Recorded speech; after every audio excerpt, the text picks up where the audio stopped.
আমরা দেখছি দেশ আজকে বিভাজিত হচ্ছে,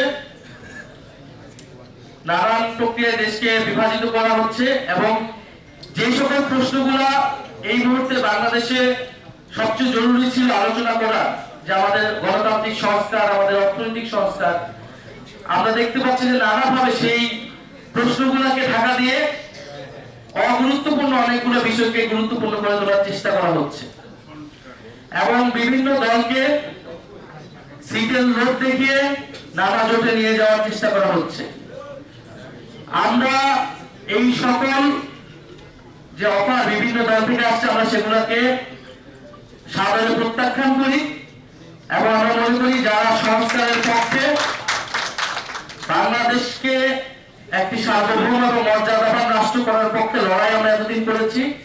আমরা ঐক্যবদ্ধ থাকবো। ফলে এই জোটটা কেবল নির্বাচনী জোট না, এই জোটটা মূলত রাজনৈতিক জোট। আমাদের যে রাজনৈতিক লক্ষ্যগুলোকে সামনে রেখে আমরা গণ অভ্যুত্থানে অংশ নিয়েছিলাম, গণ অভ্যুত্থানের মাধ্যমে ফ্যাসিবাদকে হটিয়েছিলাম,